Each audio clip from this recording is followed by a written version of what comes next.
მოგესალმებით. კონსერვატიული პლატფორმა Georgia First გთავაზობთ გადაცემას Millennials. მე კი მისი წამყვანი ნუკრი შოშიაშვილი გახლავართ. დღეს ძალიან საინტერესო სტუმარი ყავს, ტრადიციული სტუმარი, ბატონი პეტრე მამრაძე, რომელიც უკვე გახდა ერთიანი ნეიტრალური საქართველოს წევრი. ნამდვილად. გილოცავთ პირველ რიგში. თვეებია რაც. ჩვენთვის საინტერესო მიმართულება ნეიტრალიტეტი და რა თქმა უნდა ეს არის ახალი სიტყვა ქართულ საგარეო პოლიტიკაში, რაც აქამდე პრინციპში, შეიძლება აკადემიურ სივრცეში თქმულა ეს, მაგრამ პოლიტიკურად ესე ღიად მაინც და მაინც ესეთი თან მით უმეტეს ესეთი აკადემიური ხარისხის დისკურსი არ შემოუტანია არავის და ამიტომ ძალიან მიხარია. დღეს მე და ბატონი პეტრე ვისაუბრებთ ზოგადად იმ გეოპოლიტიკურ და ზოგადად სოციალურ ტრანსფორმაციაზე, რაც მოხდა ბოლო 30 წლის განმავლობაში, ასე ვთქვათ. და სამდე ბატონი პეტრე დაიწყებს, ჯერ ჩემ ხედვას ვიტყვი, ჩემი წარმოდგენით საბჭოთა კავშირის დანგრევის შემდეგ, როდესაც შეერთებული შტატები დარჩა ერთადერთი ჰეგემონი, ამ ჰეგემონებმა მიცის გარკვეულწილად კუნთების მოდუნება. მათ შორის ინტელექტუალური კუნთების მოდუნება. პროცესი თან განვითარდა ისე, რომ როდესაც არ ყავდა ის შემაჩერებელი ძალა შეერთებულ შტატებს, შეერთებული შტატების პოლიტიკა სოფლიოში გაიფანტა, ესე ვიტყვი.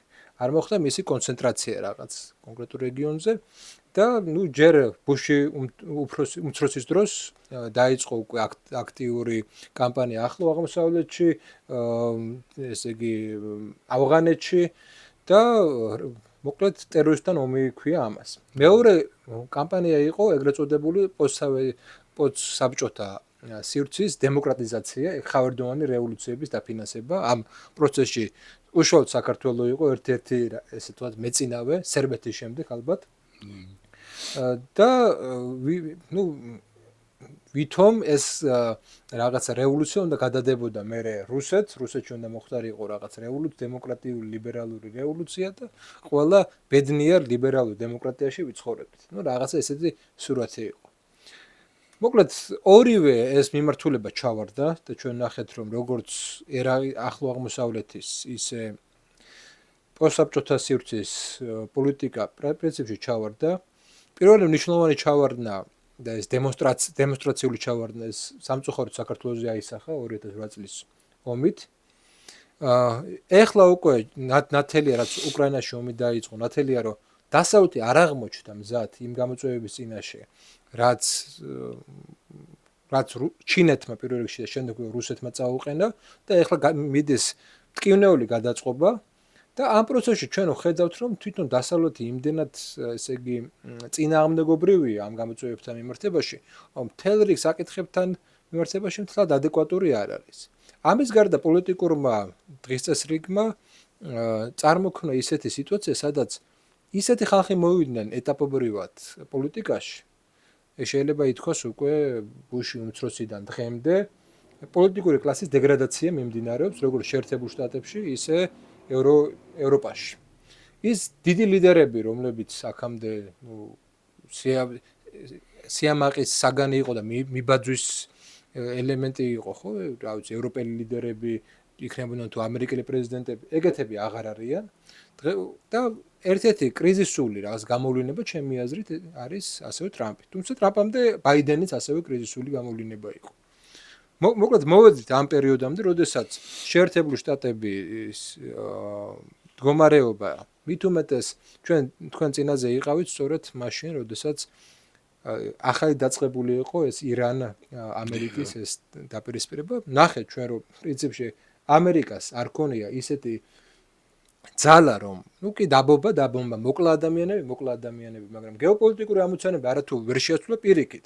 მის საწინააღმდეგოდ შემოტრიალდა ყველაფერი. ყველაფერი საწინააღმდეგოდ. და ეხლა ჩვენ ვიყოფებით რაღაცნაირად ძალიან უცნაურ სამყაროში, სადაც თითქოს ძველმა ბოლომდე არ დაკარგა ძალაუფლება, მაგრამ ის აღარ არის რაც იყო და ახალი გიგანტი, ჩემი აზრით ჩინეთი, უკვე თავი ისე წამოყო რომ ცდილობს რომ ჩაანაცვლოს ყოფილი ჰეგემონი. აი ამ პროცესში ვიმყოფებით. აი ამ პროცესში უკვე საქართველოს როლი სხვადასხვანაირია სხვადასხვა ქვეყნის მიერ, მაგრამ დასავლეთის კონკრეტული ჯგუფი ფიქრობს, რომ საქართველოს უნდა იყოს ისეთივე როგორც არის უკრაინა, ამიტომ ამ საქმეში ვინ თუ არა ნაციონალური მოძრაობა და მსგავსი ესეთი ტიპის ადამიანები უნდა მოიყვანონ ხელისუფლებაში. არსებობს დასავლეთში ასევე სხვა ტიპის ძალები, რომელსაც კონსერვატორებს უწოდებდნენ, რომლებიც ფიქრობდნენ, რომ მოდი გადავტვირთოთ რუსეთთან ეს ურთიერთობა და მთელი ჩვენი ყურადღება ჩინეთის საწინააღმდეგოდ მიმართოთ, ასევე შიდა პოლიტიკის გადატვირთვა დაიწყო და არსებობს ევრობიუროკრატია, რომელიც რაღაცნაირად ძველებურად აგრძელებს რაღაც მოქმედებას. მოკლედ ძალიან რთულ პერიოდში ვცხოვრობთ და მე ამას ღიად უწოდებ დასავლეთის კრიზისს. მოკლედ, რაში მეთანხმებით, რაში არ მეთანხმებით და ამით პრაქტიკულად ყველაფერში გეთანხმებით. მინდა შევახსენოთ ჩვენს მსმენელს და მაყურებელს, რომ ამაზე გამოჩენილმა მეცნიერებმა წერა დაიწყეს ჯერ გასული საუკუნის, სანამ დაიშლებოდა საბჭოთა კავშირი. უკვე წერა დაიწყეს ამ კრიზისზე, რომელიც მოდის, ხმავდება და გარდაუვალია. ჯეკ გოლდსტოუნის წიგნები რადგეს გამოჩენილი ისტორიკოსი, ისტორიული სოციოლოგიის წარმომადგენელი და სხვები და ეს ყველაფერი დადგა, გარდაუვალ დადგა. სხვა შორის თქვენ რო თქვით, რომ მოვიდნენ ლიდერები, ძალიან საინტერესოა ერთ-ერთი ცნობილი ავტორების წიგნში, მონბიოს წიგნში, რომ აი ნახეთო 90-იან წლებში ჯერ კიდევ კომიკოსები, ვინც აღმობით ხოლმე შოუებში დასავლეთში აჯავრებდნენ პოლიტიკოსებს, ანუ მათ წარადგენდნენ ხოლმე, აი როგორც ჩვენთან იყო ეს ვასიკო ცნობილი, სააკაშოსა დასინოდა ხო? ესე და წუხდნენ იმაზე, რომ არ არიან საინტერესონი. იმდენად აკადემიურები არიან, ისე უჭირავთ თავისი თავი, რომ ძალიან ძნელი რომ გააშარჟო და რაღაცა შარჟული და სატირული სახე შექმნა. ასე იყო მაშინ 90-იან წლებში, გასული 30 წელიწადზე, ну 30. ახლა იგივე კომიკოსები ამბობენ, რომ ვერ შეეჯიბრებიო. აზრი აღარა. მოსულები არიან იმისთანა კლოუნები, რაც არ უნდა მოიფიქრო და განასახიო ის მეორე დღეს. გააკეთეთ გაცილებით უფრო ძლიერ რამეს და შერჩებით ჭრილშიო. ამ თაობას დაერქვათ, ეს უკვე დამკვიდრებული ტერმინია, killer clowns, მკვლელი კლოუნები. რატო იცით? იმიტომ რომ თაობა, ეს არის პოსტმოდერნისტული მაგალითად, რა თქმა უნდა, თაობა, სპეციალურად აი მინდა თქვა, ნიკო გომელაურის შესანიშნავი ლექსი. ჩემს ქალაქში არაფერი მაოცებს, რომელიც თავდება, რომ ჩემს ქალაქში ყველაფერი მოსულა, აქ ჯამლენ და ბჯონდო დაორსულა, ხო? ეს პოსტმოდერნიზმის, ასე ვთქვათ, ჰიმნია, ეს თელს სოფლიოს ეხება. ნამდვილად ასე და მას ჩვენ გავშლით. იცით და აი ეს კილერები, იმიტომ რომ მათთვის მთავარია დღეს რაღაცა თქვას, როგორი მოწყვეტილი არ უნდა იყოს რეალობას. ოღონდ დღეს დააფიქსიროს რაღაცა ისეთი, რომ გაიგონ, მოусმინონ სენსაციური იყოს მეტნაკლებად და მერე თქვათ, ის რომ გაზეთებმერები დაწერონ, ეს ასთენილია რეალობას, რაფერი არ არის, ასე ვთქვათ, რეალობასთან კავშირი არ აქვს, ეგ არაფერი, ეგ წაიშლება. მე ყოველთვის მომყავს მაგალითად, ჩემთვის ეს ძლიერი მაგალითი, იმიტომ რომ მე მუშაობდი აქტიურად ევროპელ და ამერიკელ დიპლომატებთან. მე ვიყავი პარლამენტის წევრი 92-15 წლებში. ჩავდიოდი სტრასბურგში, ბრიუსელში, მერეს ჩავდიოდი და აქ მუშაობდი და მუშაობდი. აი წარმოედგინეთ, ნიკა გვარამია, რომელიც გაასამართლეს მოგეხსენებათ ფინანსური სერიოზული დანაშაულისთვის. რომელსაც დაურეკა, რომლის მოსამართლეს დაურეკა ამერიკის საელჩოდან კაცმა, სახელი და გვარი ითქვა ამ კაცისა და თქვა, რომ შენ თუ ამ განაჩენს გამოიტან, შენ ვეღარასოდეს ვეღარ ჩახვალ ამერიკაში. ამოგშლი. ამ კაცზე დამოკიდებული იყო იმ ჯგუფების სია, ვინც მიდიოდნენ კვალიფიკაციის სასამართლებლად. პროკურატორიდან სასამართლონ და ასე შემდეგ. ვიცი ეს კაცი და ვიცი ვინც დადიოდნენ ამ, ასე ვთქვათ, კურსებზე. მოსამართლემ ეს ყველაფერი თქვა. გავიდა დრო და შეიწყალეს გვარამია, გამოვიდა გარეთ, შეიტანა სტრასბურგში მანამდე, სტრასბურგის სასამართლოში, ადამიანის სასამართლოში, რომ იყო არასწორად გასამართლებული, რომ დაიღო. სტრასბურგის სასამართლომ გამოიტანა განჩინება, რომ საქართველოს სასამართლომ ყველაფერი გააკეთა სწორად და ობიექტურად. წერტილი. აი ამ განჩინებიდან 2 თუ 3 კვირა იყო გასული და არ საქმე მნიშვნელობა, თუნდაც თუ ყოფილიყო, მაგრამ მე მახსოვს და თვეც არ იყო გასული. ნიკა გვარამია იგივე სტრასბურგში იდგა პარლამენტში, ევროპარლამენტში, ტრიბუნასთან, ამბობდა სიტყვას, გარშემო ეხვიდნენ ევროპარლამენტარები, აი ხალხის პარტიიდან და სხვებიდან და ნაცმოძრაობა ეხლაც არის ასოცირებული წევრი ხალხის პარტიისა ევროპარლამენტში. ყველაფრის შემდეგ რაც მოხდა დაიწერა დაიბეჭდა დასავლეთში, ხო? და ესენი აცხადებდნენ, რომ ჩვენთან არის შემოსული ოპოზიციის ლიდერი მებრძოლი თავისუფლებისათვის, პრესის თავისუფლებისათვის, ადამიანის უფლებებისათვის და ასე შემდეგ იმ საშინელ რეჟიმის წინააღმდეგ. რატომ მოვყევი ეს? აი 90-იან წლებში ჯერ კიდევ ეს იყო შეუძლებელი. სტრასბურგის სასამართლომ დატოვა ძალაში ეს განჩინება, დატოვა როგორ ძალაში, რომ ეს იგი დაეთანხმა მას ფრიანად. ეხლა შენს რეპუტაციას როგორ შეაგდებ სასწორზე, რისკზე და ერთ კადრში როგორ აღმოჩნდები იმ ადამიანთან. ვინ შეუშვებდა ასეთ ადამიანს ევროპარლამენტში? გამორიცხული იყო. პასუხს ვაგებ ამაზე, ვერც ნახავთ ასეთ პრეცედენტს. დღეს წაშლილია რეპუტაციის damage, reputation damage, ანუ რეპუტაციისთვის რაღაცა თქვათ ზიანის მიყენების მომენტი. არა, მთავარია დღეს პერფორმანსი დაიდგას.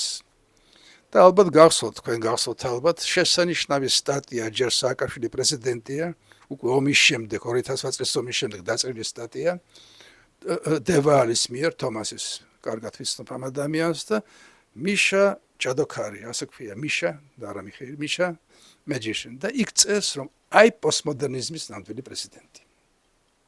აი ადამიანი, რომელსაც შეუძლია ერთ დღეში თქვას რაღაცა, დღისი თუ არ ყოს, საღამოს ორივე საწინააღმდეგო თქვას და ეს გაზდის. და ომმაც კი არ იმოქმედა მასზე, იმიტომ რომ შეინარჩუნა ძალაუფლებას და საკმაოდ პოპულარულიც არის. შეუძლია ამბობდეს, რომ მიდის აშენებს სინგაპურს, მაგრამ შედის ამ დროს ევროკავშირში. ისმით? ამავე დროს შეიძლება თქვას, რომ მაკეინი მისი უახლოესი მეგობარია და განუყრელი მისი მეგობარია და ყველაზე ბრძენი პოლიტიკოსი ევროპაში არის ლუკაშენკო. გახსოვთ სიტყვები სააკაშვილის. ეს ხო რაღაცა ღირს. სააკაშვილი დღეს აღარ უყურთ ეგეთი. დღეს აღარავის აღარ უყურს ესეთი. საქმეც ის აი მოგეხსენებათ ახლა ხან ჯეიდი ვენსმან, ვიცე-პრეზიდენტმა შეერთებული შტატებისა. თქვა თავისი ახალი წიგნის პრეზენტაციის დროს, რომ იცვალნენ დრონი. დღეს ნიქსონის დროს რომ მოხდა ეს ვოტერგეიტის სკანდალი, როცა აღმოჩნდა რომ უკანონო მოსმენა ხდებოდა დემოკრატიული პარტიისა და ნიქსონმა ეს იცოდა თურმე, ნუ მე დამტკიცდა რაღაცა აპარატის წარება თქვა ამაზე, იქ რაღაცა გამოიტანეს, შეიტანეს და ასე შემდეგ, მოკლედ იყო თაღლითობა. და პრეზიდენტი იყო შემთხვევაში ეცადა მეროს დაეფარა. ნუ ეს ყველას გვახსოვს, ბოდ ვუდროვის და სხვების ვაშინგტონ პოსტის მაშინ ეს პუბლიკაციები მოედო მთელ სოფლიოს ვოტერგეიტი ეწოდა და ნიქსონმა ამჯობინა გადადგომა. ეხლაც მახსოვს მისი სახე ტელევიზიით რო გამოდის, რომ იმართავს ერს, ერთ-ერთი კარგი პრეზიდენტი ნიქსონი. და გვერდში ყავდა კისინჯერი და რამხელა საქმეები გაკეთა იგივე ჩინეთთან დაახლოება და ძალიან ბევრი რამ. ხომ? ესე და გადადგა. ჯეიდი ვენსი ამბობს, დღეს რომ მოხდეს, მსგავსი რამ? არავინ არ გადადგება. მაქსიმუმ 12 საათი ლაპარაკ, გადადგომაზე ლაპარაკი არ არის. მაქსიმუმ 12 საათი ლაპარაკოს ამაზე პრესა. და მე დაივიწყებენ და კიდევ უთხრა სენატორმა ადამ შიფმა, რომ ესე იგი ვიცე-პრეზიდენტი გვეუბნება, რომ ამჟამინდელი რეჟიმი იმდენად კორუმპირებულია, რა თქმა უნდა, პოლიტიკური კორუფციას ნაგულისხმებია ფინანსებთან ერთად, რომ ესე იგი მათთვის ეს არაფერი არ არის. ესე გამოდის. ასეთი დროა. დრონი მეფობენ და არა მოდი ესე ვთქვათ, რატომ მოხდა ეს? ერთი, ანუ ვარიანტები განვიხილოთ. ერთი, საზოგადოების კონტროლიდან გამოვიდა რაღაც ძალები, ერთი. მეორე, კაპიტალის კონსოლიდაცია მოხდა კორპორაციებში და სხვა ესეთი ორგანიზაციებში და ნუ ბევრი კვლევები არსებობს, სადაც ამერიკული საზოგადოების თანასწორობა მე მგონი 20 თუ 40%-ით გაუარესდა 80-იან წლებიდან დღემდე. 80-იან წლებიდან დღემდე გაუარესდა. და მესამე, უბრალოდ რაღაცნაირი საერთო კულტურული ფონია ესეთი და ნუ ის ეთიკური ნორმები უბრალოდ ჩამოიშალა. გეთანხმებით, მაგრამ ნახეთ, წვლილი რამ შეიტანა როგორი წვლილი. დავიწყებთ თქვენი ნებართვით თუნდაც იმით, რომ საბჭოთა დაიშალა. ანუ ის ბევრი დაიწერა ამაზე, რომ ამერიკაში საშუალო ფენა და თუნდაც მუშაკაცი თუნდაც უმუშევარი თავისი მანქანით მიდიოდა თვეში ერთხელ და იღებდა სოცდახმარებას, რომელიც ყოფნიდან ეს იყო დიდწილად საბჭოთა არსებობით განპირობებული. ხო. იმიტომ რომ ეს მოდელებს აჩვენებდნენ, რომ მეუკეთესი ვარ. კი მეუკეთესი არ შეიძლებოდა და თანაც ესე იგი აი ესეთი მოდელი არის და ასე შემდეგ, ხო? ეს ერთი. მე მახსოვს ქალბატონმა ვიქტორია სირაძემ, რომელიც სახსოვს იშნობდა ჩემს უფროსებს და მამიდასთან მეგობრობდა, ჩვენთან მოსული იყო. და ეს იყო ცეკას დივანი, მოგესალმებით, იდეოლოგიაში. ახალი დაბრუნებული შტატებიდან. ვიმეორებ საქართველოს ცეკას მეორე მდივანი და იდეოლოგიაში მდივანი იყო. და მამა ჩემმა კითხა, რა თქმა უნდა ხუმრობით, ქალბატონები 70 წლებია, ძალიან უჭერს ხო ხალხს ამერიკაში, ძალიან უჭერს. და ეს ძალიან ძლიერი პიროვნება იყო, ძლიერი. შვიდად მიოდგა, გიგუშა, აბა რა გითხრათ? რაც მე ვნახე, შეერთებულ შტატებში საშუალო დონის უმუშევარი ცხოვრობს გაცილებით უკეთესად, ვიდრე საბჭოთა კავშირის ელჩი, ჩვენი ელჩი დობრინინი. და თან სოციალური ლიფტი მუშაობდა. ეს დრო მორჩა, რას ვქენ ძანეთ? ის რომ ახლა წინვალე ხმა კვლევებია შეერთებულ შტატებში, თანასწორობის დაკარგვაზე, შედარებით გახატაკებაზე. იმ ესე იგი განწყობაზე, რომ მე თუ ვარ თქვა ბრძოლი, ჩემი ვაჟიშვილი, რაც არ უნდა გააკეთოს, რა გენიოსად თუ არ დაიბადა, დარჩება მწყობად. ვერც ერთ უმაღლესში ვერ ჩააბარებს, იმიტომ რომ უმაღლესში ჩააბარებას და მე რიგს სწავლას, წელიწადში სულ ცოტა 60-70 დოლარი უნდა გადახდა და ასე შემდეგ. ამ დიპლომის გარეშე ვერაფერს ვერ მიაღწევს. ჩაიკეტა სოციალური ლიფტი. და ძალიან კარგად წავს მარკ ლილა ამ ფონზე, პირველი ის რო იყო ვადა ტრამპისას. ამ ფონზე ეს მუშაკაცი რო დაბრუნდება სახლში, დაღლილი, დაკანცული ამ ფიქრები და თავის პრობლემებით, რო ჩართავს ტელევიზორს, თითქმის ყველა არხზე მსგავსი პროგრამებია, ძირითადი ლაიტმოტივი, რომ ეგვიპტეში ჯერჯერობით LGBT თემის უფლებები არ არის საკმარისად დაცული. ამასწორს ცნობილი ამერიკელი მეცნიერი და მარკ ლილას არ სჭირდება ასე არავითარი რეკლამა. მიდის მერე პაპში ეს კაცი, იქ მისნეირების ხედან და გაიგე ტრამპმა გუშინ რა თქვა. და ესეთი დუღილი, გესმით? და ამ დუღილმა მოიტანა ის, რაც მოიტანა. ამიტომ ამას ეხლა ნახეთ, ყველაზე მთავარი, რასაც რობერტ რაიხი ამბობს, გამოჩენილი მეცნიერი, კაცი იყო თავის დროზე შრომის მინისტრი, ასე თქვა, Labor Secretary შეერთებული შტატებისა, ღრმა მეცნიერი, რომელსაც წიგნი გამოაქვეყნა ბრწყინვალე, როგორ გადავარჩინოთ კაპიტალიზმი ყველასთვის და არა რამდენიმე ადამიანისთვის, not for few. წერს, ასაკოვანია, 80-ს გადაცილებულია, ახლა მაგრამ მშვენიერ ფორმაში არის, წერს, რომ ჩემსობას მე დავინახე, რომ წამოვიდა მცირე ნაკადული ფულისა დიდი ბიზნესიდან პოლიტიკის მიმართულებით. და მე ჩემს თვალწინ ეს ნაკადული იზრდებოდა, ვიდრე მდინარეთან გადაიქცა. მე ეს მდინარე უკვე გადაიქცა რაღაცა ამაზონივით რომ მოდის ეს დიდი წყალი და აი ეხლა არის წარღვნა.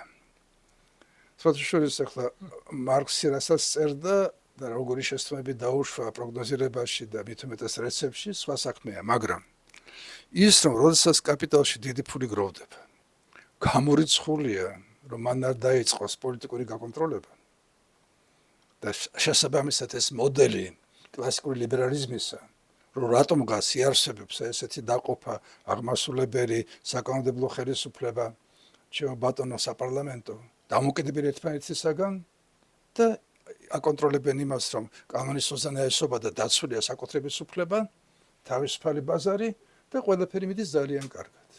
ხო? ეს არ არის მდგრადი, ჯონ გრეის ამაზე აქცევს ეს არის ეხლა არა მარქსისტული მოდელი, არამედ ეგრეთ წოდებული big data-ები რაც არის, ანუ სულ სხვა ეკონომიკა შემოდის. აი ეგ უკვე არც ეგ არაა სოციალიზმი, ესა პოსტკაპიტალისტური ეკონომიკა შემოდის. რომელიც აბსოლუტურად სხვა ლოგიკაზე არის აგებული. ეს ეხლა უკვე ბოლო ეტაპია, მაგრამ ჯერ კიდევ 90-იან წლებში, როცა რაიხი ამბობს, რომ წამოვიდა ნაკადული, იმიტომ რომ რობერტ რაიხის გამოსვლა, როცა რაღაცა მომდენო ის იყო აკადემიური წოდება და მახსოვს ის მანტია ახურავს და რაღაცა, რომ ხალხო ამბობს, კონძულების აშენება დაიწყეს. ეს არის 90-იანი წლები. კონძულების აშენება დაიწყეს, ეს ამერიკა აღარ არის. სად იყო ჯერ ეპშტეინის ხსენება. მაგრამ ის რომ დიდრებმა, ძალიან დიდრებმა დაიწყეს კონძულების აშენება. სადაც ხვის ვერ შეყოფდა ვერავინ, გარდა დაპატეჟებული სტუმრისა. სადაც პირადი დაცვა ყველაფერს იცავდა. სადაც იყო ჩაკეტილი, რაც არის ზუსტი ასლის შუა საუკუნეების მოგეხსენებათ. აი დგას ეს. ან მორალიც განსხვავებული იქნება ამ ესე სიტუაციაში. მაშინათ მორალი სხვა არის მაშინათვე და მე რა ხდება პრესტიჟული მე იქ ვიყავი. შუა საუკუნეებში ფეოდალს რო ქონდა ეს თავისი ციხესიმაგრე, გარშემო მოგეხსენებათ წყალი ჩასმული არხში, მოგეხსენებათ ეს დასაშვები ისინი ქონდათ დასაწევი ხიდები და რაინდები იცავდნენ და დაცვა იდგა, ხო? ესე იგივე განმეორდა უკვე 90-იანი წლების ბოლოში. და რა ეხი წერს, რომ ბერე წამოვიდა ეს წარმაფულისა, რაში მდგომარეობს ეს სიტყვა, რაში მდგომარეობს? მდგომარეობს იმაში, რომ დაიწყეს დაფინანსება იმ პოლიტიკოსებისა, რომელიც მათ აწყობდათ. ან და გადაბირება იმ პოლიტიკოსებისა, რომელიც უკვე თვითონ შევიდნენ, თქვათ, კონგრესში, მაგრამ აი გინდა ემსახურო. იცით რა კაი კვლევებია? ესე იგი ბოლო წელი რო იცის სენატორმა რო თავდება ვადა. როგორ იცვლება მისი ქცევა, ხმის მიცემა თუ კონგრესმენის თუ ისა და ასე შემდეგ, ხო? ამის შემდეგ უკვე რა ხდება, რატომ შეიცვალნენ ლიდერები? სანამ აწყობდათ აი ამ კონსორციუმებს, რომ იყვნენ აი ესეთები დინჯები. საშუალო შესანიშნავი განმარტება წავიკითხე ერთგან, რომ აი მერკელი გამოჩნდა სერიოზულ პოლიტიკოსად. ამ დროს ღრმა გერმანელი ისწერდა მეცნიერი არ არის პოლიტიკოსი. სხვების ფონზე გამოჩნდა, თორემ მერკელი ეს არის თქვათ კარგი გიმნაზიის კარგი დირექტორი, რომელიც ძალიან კარგად უხელმძღვანელობს გიმნაზიას, სანამ ყველაფერი მოწესრიგებული არის, მომარაგება, ბატონო ხელფასები და ასე შემდეგ ეს მუშაობს და თვითონაც კარგად იმუშავებს, ბეჯითად ყველაფერს სწორს გააკეთებს და ასე შემდეგ. პოლიტიკოსი, რომელიც ხედავს რა ხდება და აქვს უნარი ჩერჩილმა რო თქვა, გახსოვთ, როცა დაინიშნა, მე დაგპირდებით ერთადერთ რამეს, უბრალოდ სამს. ეს არის სისხლი, ეს არის ცრემლი და ეს არის ესეთი შრომა. ბლადსვეტ, ანუ ესე იგი ოფლი. აი ამ სამრას პირდებით და ჩვენ ეს უნდა გავიღოთ და ჩვენ ამას გავიღებთ და გავემარჯვებთ. და ერი როგორ გაყვა ვიცით ომის დროს, როგორ გაუძლეს. აქ ის სხვა ეპოქაც იყო. აქ ეხლა მაკრონმა თქვა ამას წინათ. ჩვენაო, მაკრონს უყვარს. მაკრონს ეძახიან საფრანგეთში ჩვენი გორბაჩოვი. კი, მაკრონმა თქვა ჩვენაო, საფრანგეთიო, ჩვენ თავზე ვიღებთო ჰორმუზის სრუტეშიო ხომალდების, ასე თქვათ, კონვოის და უსაფრთხოებას. ჩვენი გემები გაყვება. რა თქმა უნდა, მას შემდეგ რაც იქ დამკვიდრდება სრული მშვიდობა. ეს არის საჯარო განცხადება. აბა რობერტ კეიგანმა სხვებმა დაწერეს, რომ რა თქვა მაკრონმა ხალხო და ბევრგან დაიბეჭდა ეს. თქვა, რომ ესე იგი ჩვენ მხოლოდ მას შემდეგ ავიღებთ ჩვენს თავზე კონვოირებას და უსაფრთხოებას, როცა ეს აღარ იქნება საჭირო. სანამ საჭიროა ხო არ გავეკარებით. ასეა. რამდენი მაგალითი ბორის ჯონსონის ბოლო აქტი გახსოვთ, როცა დაიწყო ომი უკრაინაში. კი, როგორ მე გამოვიდა ის რომ იმ სამხედრო ინდუსტრიულ კომპლექსსა მილიონი ფუნტი აჩუქა. ამის შემდეგ ჩაშალა ის მოლაპარაკება. ბორის ჯონსონი, რომელზედაც დევალმა ღიად მითხრა, რამე თუ მე დაწერა წერილი და დაბეჭდა და ამიტომ შემიძლია მოყოლა, თუ რა მოყვებოდი, ერთად სწავლობდნენ ოქსფორდში. მეუბნებოდა მიშაზე უარესია ჯონსონი. აი ჯონსონს, აი ისე უკასრავდა ფეხებზე კიდიას შოტლანდია დარჩება გაერთიანებულ სამეფოში, შოტლანდია გავა გაერთიანებულ სამეფოში. არ აინტერესებს, აი რომ დაელაპარაკო, არ აინტერესებს. აინტერესებს საკუთარი პიარი და იქიდან რა გამოდენება მისთვის, მხოლოდ. თუ რუჭკო კაცი კი არ არის. ჯონსონი რომელიც ხო გახსოვთ რა პერფორმანსებს აწყობდა. გვაჩვენებენ აგურის აშენებულ კედელს, უცებ ბზარები ჩდება, კედელი ინგრევა და იქ ტრაქტორს ესის ჯონსონი კასკით. აი ესე ჩავიდა ლონდონიდან ვარშავაში მაშინ, როცა დაიწყო ომი უკრაინაში, ჩამოართვა იქ ხელი პოლონეთის ხელმძღვანელობას, იქ აქედან ჩაფრინდა კიევში, უშიშრად, ამდენ საქმე არაფერი საშუალება არ იყო ჩამოართვა ხელი ზელენსკის და იქ განაცხადა ჩვენ შევქმნით ღერძი ლონდონი ვარშავა კიევი ეხლა ძველ დროში გაერთიანებული სამეფოს ან ბრიტანეთის პრემიერს რო ეთქვა შევქმნი ღერძიო პარლამენტში რა მოხდებოდა ხო იცით იქ თუ შექმნიდან მოხდებოდა ყირიმის ომის მსგავსი, როგორც მოხდა მე-19 საუკუნეში. ხო ეს ერთი, მაგრამ ესე იგი ჩვენ არაფერი არ გითხარი, წახვედი ღერძის შექმენი, აბა გვიპასუხე კითხვებს. აბა მიყვეთ ამ კითხვებს. რა კეთდება? ბიუჯეტი, ჯარი და ასე შემდეგ. რას ნიშნავს ეს ღერძი? კაციშვილი, რატო? იმიტომ პერფორმანსია რა. ყველას ესმის რა პერფორმანსია. იცით, მე მინდა რომ ყველამ ეს კარგად გაიგოსით, რომ განსაკუთრებით ჩვენი ასაკი, უფროსი ასაკისთვის ეს თითქოს არაფერი შეიცვალა მათთვის, ვერ გრძნობს ბევრი ადამიანი ამას. აი წარმოიდგინეთ, ტრამპი ხდება მომბანზე. რა ქვია, ნიუ-იორკის მერს. არ შემეშალოს გვარი. ხდება მას და ნიუ-იორკის მერი, რომელიც მას უწოდებდა ფაშისტს.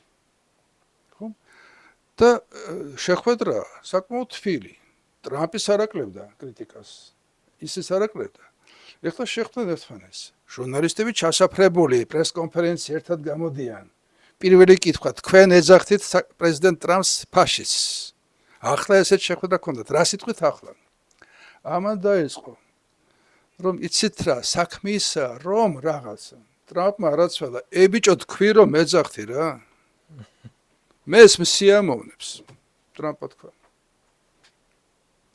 იმიტომ რომ ფაშისტი ტრამპის გარემოცვაში არ არის აგენებელი სიტყვა. აი მილერს მაგალითად ბენონი აზრი, აი ნამდვილი ფაშისტი. შეგახსენოთ ეს ის მილერია ტრამპის ოპერატის უფროსის მოადგილე, რომ აქებს ამით. რომელმაც თქვა დადგა ხალხო ის დრო, რომ არც ერთ ერს დედამიწის ზურგზე რომელსაც არ ზალუს თავისი ძალით, ანუ თავისი არმიით და სხვა, დაიცვა საკუთარი ტერიტორია, ეს ტერიტორია აღარ ეკუთვნის. ციტირებს ზუსტად. მე გამოვიდა ეს მარკარნი და თქვა, გავსო დავოსში, იანვარში რო თქვა, რომ ვაღიაროთ, ჩვენ შევედით იმ ფაზაში, რომელზეც თუ კიდე ამბობდა დიდი ისტორიკოსი და 2400 წლის წინათ რო წერდა სპარტაზე და ათენზე, რომ ესე იგი სოფლიოში ასეა. ძლიერი აკეთებს იმას, რაც უნდა, ხოლო სუსტმა უნდა მოითმინოს ის, რაც მისი ხვედრია მოსათმენად. აი ეს დრო მოვიდა. სხვა საქმეა, რომ ჩვენ ხედავთ ნეიტრალური საქართველოს ხედავთ გზას და დასაბუთებულად ხედავთ და გადარჩენის გზას, აი ამ რთულ პირობებში, ხო? მაგრამ სოფლიოში ასეა. ეს დავამატებდი. აი წარმოიდგინეთ, თითქმის ყველას გაუგია მეტნაკლებად, ასე თქვათ, ვინც ასე თქვათ, ეცნობა ლიტერატურას, გაუგია ეს ისტორიის დასასრული და ბოლო ადამიანი, ფუკუიამა. ფუკუიამა მეცნიერია და თან კარგი მეცნიერი. შეცდა ეხლა, თლად კარგი? ვინ არ შემცდარა? შეცდა. ვინ არ შემცდარა, მაგრამ თქვათ, აი მისი ორი ტომი, როგორ ხდება აღზევება ინსტიტუტებისა და მე მათი ჩამოშლა. ხომ ჰანტინგტონის მოწაფეა, ჰანტინგტონის სიტყვებია ცნობილი, რომ თავარი პრობლემა არის ყოველთვის ის, რომ პოლიტიკური ინსტიტუტები მუდამ ჩამორჩებიან სოციალურ-ეკონომიკურ და სხვა ცვლილებებს, რაც ხდება. მუშაობს კარგად რაღაცა დრო და მე იწყება ეს ლეგ, რასაც ქვია ჩამორჩენა და ასე შემდეგ. დაწერა ეს ფუკუიამამ, რომ ესე იგი ის კი არ დაწერა, რომ აღარ იქნება კონფლიქტები. არა. ამას ხას უსვამს. მაგრამ დაწერა, რომ უკეთესი მოდელი არ აჩანს და ეს მოდელი განწირულია, რომ გაიმარჯვოს კერძოდ კლასიკური ლიბერალიზმი. რას ჩვენ თქვით? დაყოფა ძალაუფლებისა, კერძო საკუთრება, როგორც საკრალური დაცული რა დაიცავს და ასე შემდეგ, დამოუკიდებელი ინსტიტუტები და ეს ყველაფერი იმუშავებს ძალიან კარგად. შორის ფუკუიამამ ჯერ გახსოვთ, გამოაქვეყნა სტატია National Interest 89 წელს ზაფხული იყო. ეს ის დროა, როცა საბჭოებში დაშლილი არ არის და არც გერმანიის კედელი არ არის დანგრეული ჯერ. ის შემოდგომაზე დაინგრა. იმ სტატიაში იყო კითხვის სახით. ბოლო ადამიანი, ბოლოა ისტორიისა. მე უკვე წიგნად განავითარა. ეს სხვა შორის პირველი გამოცემა წიგნისა შევარდნაძის ასე თქვათ რეკლამით გამოვიდა. ბატონ მედორმა დაწერა რომ ეს არის წიგნი რომელიც აღზრავს ჩვენში ფიქრებს და ინსტრუმენტსაც გვაძლევს რომ ასე თქვათ გავერკვეთ იმაში რაც ხდება. შემდეგ ნომერში ჯონ გრეიმ მართლა დიდი მეცნიერი. მართლა ერთ-ერთი წამყვანი დღესაც სოფლიოში. ძირითადად იდეოლოგიების ისტორიკოსია, მაგრამ არა მხოლოდ. აი შემდეგ ნომერში პატივი მიაგო ფუკუიანას დიდ ერუდიციას, მაგრამ დაწერა რომ ახლა უკვე ყველაფერი იქითკენ მიდის რომ დაიშლება საბჭოთა კავშირი. ვიმეორო გერმანიის კედელი არა დანგრეული 89 წელია. ეს თუ მოხდება ნურავი იფიქრებს რომ ისტორიის ბოლოსკენ წავა ისტორია. პირიქით ეს იქნება დაჩქარება და ძლიერი დაჩქარება ისტორიისა კლასიკურ პერიოდში. როდესაც ძალის ასე თქვათ ფაქტორი გახდება მთავარი. როდესაც გადავალთ ისევ იმ ძალთა ჭიდილზე და ინტრიგებზე სხვადასხვა კონგლომერაციების გაჩენაზე მსოფლიოში ბანაკებისა და ასე კლასიკური როდესაც წამოვა სრულიად ახალი ასე თქვათ პოლუსები ძალაუფლებისა და აი ამ ფონზე გათვალისწინებით იმისა რომ ესე იგი ეკოლოგიური პრობლემები და ასე შემდეგ მალთუზიანური დროც კი გველოდება ჩვენ როგორც ჩანს. ანუ უკვე ბრძოლა არსებობისათვის ფიზიკურისათვის. რაზეც ახლა ბევრს წერენ უკვე. აი ეს არის შემდეგ ნომერში დაწერილი. კიდე ერთი იყო ამ პერიოდში ვალერშტაინის დაიწერა ავტოლიბერალიზმის შემდეგი. სადაც ის ამბობს რომ სწორედ საბჭოთა სისტემის ჩამონგრევა ის ვარაუდობ 20-25 წლის შემდეგ ლიბერალური სისტემის ჩამოშლას. იმიტომ რომ ეს დაჩქარებას. ხო და ის აღმოჩნდა სწორი აღმოჩნდა. მე მგონია რომ ეს კლასიკური იდეოლოგიური ეპოქები, ახლა კლასიკური ლიბერალიზმის უკვე აღარ არის ამ ეპოქის სულის მატარებლები. ეს ყველაფერი წარსულს ჩაბარდა. ჩვენ არ მივდივართ აქეთ. ჩვენ ახლა რეალურად ვილაპარაკებთ დიაგნოზი დავსვით, ხო? მოდით ახლა იმაზეც ვილაპარაკოთ, რა მოდის? ანუ რა არის ჩვენ თვალწინ? ამ პერიოდს ერქვა პოსტმოდერნი, ხო? თქვენს ახსენეთ სააკაშვილი და სხვადასხვა ლიდერები, რომლებიც აი ამ პოლიტიკურ კლასს, პოსტმოდერნულ პოლიტიკურ კლასს მიეკუთვნებიან. კვლელი კლოუნები. პოსტმოდერნის შემდეგ რა მოდის? ნუ მე შემიძლია მხოლოდ გავემეორო ის იმ დონის მეცნიერებისას თქვათ ნაწერს ნათქვამს ნაფიქრავს რასაც რა თქმა უნდა მე ვერ შევეჯიბრები ვაღიარებ ჩემი პროფესია ძირითადად სულ სხვა იყო მრავალი წლის განმავლობაში ფიზიკოსი გახდით ლამის 40 წლამდე ასაკის ეს მაგრამ მკითხულობ სულ და დაწყებული ჰობსბაუმით ერიკ ჰობსბაუმით ინტერრეგნუმ ანუ ეს არის პერიოდი როცა ძველი რაღაცა წესრიგი მოიშალა ახალი ჯერ არ ჩანს და ეს შუალედური ასე თქვათ მართვა სადაც ყველაფერი მოსულა ანუ პროგნოზი თითქმის არ ექვემდებარება ერთი რამეა ძალიან საინტერესო აი ჩინეთი აღზევდა იმ დონეზე რომ ტრამპი ორჯერ შეხვდა სის ორივეჯერ გამოვიდა იქედან აი მოხრილი ფიზიკურად მოხრილი თუ გახსოვთ ერთხელ შეხვდა მაშინ ის რო იყო შეხვედრა ოცეულისა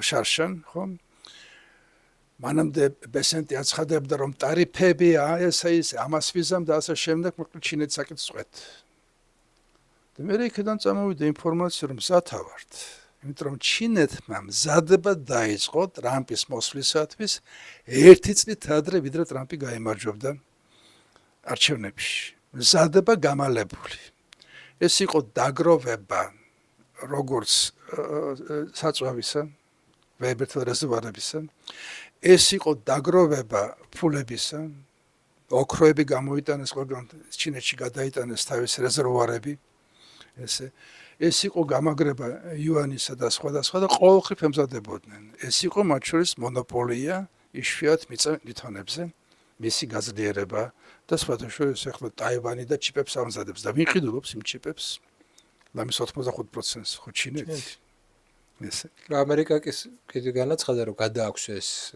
ტაივანიდან აბრუნებს შეერთებულ შტატებში ნახოთ ნუ ვერაფერს ვერ დააბრუნებს და ესეც ვთქვათ ეხლა ამ ფონზე როცა სოიუზზე უკვე კონტრ გაისმა ტარიფები ჩინეთიდან და სოიუზ ფერმერები, რომელიც ერთ-ერთი ბირთვი იყო ტრამპის, ასე თქვა, ბაზისა, ხომ დაიწყეს დემონსტრაციები ამერიკაში. ბესენტი ჩადის ვიდრე პეკინში შეხვდებოდა სი ძინპინს ტრამპი, ჩადის პეკინში და იქიდან კეთილი იმით ამბობს, რომ ჩვენ კეთილინება გამოვიჩინეთ, ჩვენ არავითარ ტარიფებს არ დაუწესებთ ჩინეთს და მერეა საინტერესო. და ჩვენ იმედი გვაქვს, რომ ჩინეთის ხელმძღვანელობა ამას სწორად გაიგებს და საპასუხო მათი მოქმედება სასტი იქნება. ასე შეერთებულ შტატებს არავისთან არასოდეს არ უსაუბრია. იმედს გამოვთხოვ. ამის შემდეგ ჩადის ტრამპი. ტრამპს ესე იგი სი ძინპინი ეუბნებას გამოქვეყნებულია ყველაფერი, რომ მოდით ასე ვქნათ, ეხლა არ მოვაწერ ხელს სოიუზს ვიყიდით და არ მოვაწერ ხელს მომზადებულ ბრძანებულებას იშვიათ მიწა-ლითონებთან ერთად. მაგრამ გამზადებული გვექნება და ჩვენ იძულებული ვართ დავაკვირდეთ თქვენი ადმინისტრაციის მოქმედებას და შესაბამისად ვიმოქმედოთ. აი ეს. ამის შემდეგ ტრამპი გამოდის იქიდან, და ახლა ესეთი კარგი კულტურული ნიუანსი, როცა შეიყვანა სი ძინპინმა იმ ბაღში, ჩინეთის იმპერატორების ბაღი, იმ ხეებით და ეს 250 წელი მოდიოდა ამერიკისა და იქ უთხრა, ხო ამ ხეებს ხო ხედავთო? არც ერთი ხე 1500 წელიწადზე უფრო უმცროსი არ არის. აქ რაც იზრდება. ეს ხეები. ანუ ყველაზე ახალგაზრდა ხეც 1500 წლისაა იმ იმპერატორთა ბაღში. გამოვიდა ტრამპი, ჩავიდა შეერთებულ შტატებში და რა თქვა გახსოვთ? აი ტაივანზე მეკითხებიან, ტაივანზე. ხალხო 950 მილი 950 500 უკაცრავ 9500 მილი გავცუროთ ტაივანამდე? და მე ის უნდა დავიცვათ, გამორიცხულია. ჩაბარებულია. შეგონიათ ხა ესე უპრობლემოდ ჩააბარებს? პრაქტიკულად უპრობლემოდ, იმიტომ რომ ჩინეთს, მაგრამ ახლა ნახეთ, ჩინეთზე ვთქვათ ეს განარსებითია. ჰეგემონი ჩინეთი სხვა რამეა და იცავს მართლა თითქმის 4000 წლოვან ისტორიას. ჩინეთი არავის არ კარნახობს არასოდეს, რომ იცი რა ეს მოდელია. გავსოთ ბუში უმცროსი. ლისაბონიდან ვლადივოსტოკამდე. დემოკრატია, ლიბერალური დემოკრატია და კონსტიტუცია და ასე შემდეგ, ამით მაშინ თავის დროზე სააკაშვილმა გააგიჟა პირველი შეხვედრის ბუში და ასე შემდეგ. ეს. ამას ვამყარებთ. ჩარების უფლებით ეს გაიწერა მის პროგრამაში. თუ სადღაც რაღაცა ისე არ წავიდა, როგორც უნდა მიდიოდეს და ვიღაცები ამას ხელს უშლიან, ჩვენ ჩავერევით. ხო? ასეთი იყო ბუში უმცროსის განწყობა. ამის იყო რადიკალურად განსხვავებული ადამიანი. ყველაფერში, ხო? მაგრამ ის განწყობა ჩინეთი შარლ მიშელს, ჩვენთვის ნაცნობ შარლ მიშელს, რომელმაც მე პოლიტიკური ხარაკტერი ჩაედინა და ესეთ რაღაცა გააკეთა, რომ თანამდებობას არ ტოვებდა და თან უნდოდა რომ პირველ პარლამენტში შესული იყო და იყო დიდი სკანდალი, მაგრამ მანამდე როცა ვადა გაზრდიოდა და იყო თავმჯდომარე პრეზიდენტი, მოგეხსენებათ ევროპული საბჭოში, არა ევროპის საბჭოში, სადაც არევით, არა ევროპული საბჭოში, სადაც არიან ევროკავშირის ლიდერები და ვიღაცა უნდა ყავდეს თავმჯდომარე, ხო? მან თქვა ბოლო სიტყვაში. აი როცა ახლოვდება ბოლო, სხვანაირად ლაპარაკობენ. მან თქვა, რომ მე ურთიერთობა მქონდა ევროკავშირის პარტნიორებთან. მე ბევრი ქვეყანა მოვიარე. ხელმძღვანელობას ვესაუბრე და ყველგან მესმოდა ერთი და იგივე. თქვენ გვექცევით რატომღაც, როგორც რაღაცა მასწავლებლები, პროფესორები, რომლებიც დავალებას გვაძლევენ და მე ითხოვენ მის შესრულებას. განუჩიოთ იმისა, ჩვენი ტრადიციები როგორია, არსებული ვითარება როგორია, პოლიტიკური თუ სხვა და ასე შემდეგ. გახსოვთ ბორელი? თითის საწევით. პროფესორი რომ ისემს დავალებას მოწაფეს, მან კი არ უნდა აკრიტიკოს. თავისი პროფესორი წავიდეს შეასრულოს დავალება, მოიტანოს აჩვენოს შევასრულეო. და მიიღო საკადრისი პასუხი მაშინ და მხრივ ეს კარგია, რო იყო ჩამოსული თბილისში. ეს ხა შარლ მიშელმა. და იქვე მეუბნებიან, აგერ ჩინეთი, რომელიც ყოველთვის ღია ურთიერთობისთვის, მშენებლობა გინდა, ინვესტიციები გინდა, რაღაცა გინდა და არც ერთი სიტყვა არ არის იმაზე, რომ აი შენთან რა ვითარება, ასეთი წყობა თუ ისეთი წყობა და ასე შემდეგ. არა, არავით არის ინტერესიც არ არის, იმიტომ რომ ეს შენია, შენი სუვერენულია. შენი კულტურა გაქვს და ღმერთმა, ასე ვთქვათ, მოგიმართოს ხელი ამაზე. ეს სულს ეხლა ჩინეთი დემონსტრირებს ამას. და ძალიან მკვეთრად. ევროპას უთხრა ჩინეთმა, რომ ამ ხორბუზის სრუტის ფასებისა ნუ გეშინიათ, დავაბალანსებს რა შემიძლია და შეამცირეს შესყიდვა. და ამით ჩამოუშვეს ეს ნიშნული. ჩვენი იმედი გქონდეთ, ჩვენ სტაბილურები ვართ და არავითარ ავანტიურას არ წამოეგებთ. ეუბნება ჩინეთი. და ეს საუბარი სულ მიმდინარეობს დასავლეთთან. ამიტომ ის რომ დაერაზმოთ ჩინეთ ერთხელ თუ გააკრიტიკას ტრამპმა ჩინეთი იმის გამო რომ უწყვეტი ნაკადი მიდის ჩინეთიდან ირანისკენ რკინიგზაც არის. და იქ მაკომპლექტებელიც არის რაკეტების ყველაფერი მიეწოდება. ერთხელ არ თქვას რომ აი ჩინეთი ცუდად იქცება. აბა თქვას. შეიცვალა ეს ბალანსი. შესაბამისად ჩინეთმა რომელმაც ააშენა გემები 325-ჯერ მეტი ბოლო 10 წელიწადში თუ 20 წელიწადში ვიდრე შეერთებულ შტატებთან. 2-ჯერ მეტი კი არა, 3-ჯერ მეტი კი არა. 7-ზე მეტი ააშენეს ახალი გემი და შეერთებულ შტატებმა ააშენეს 2 თუ 3 სულ. ესმით? ეს.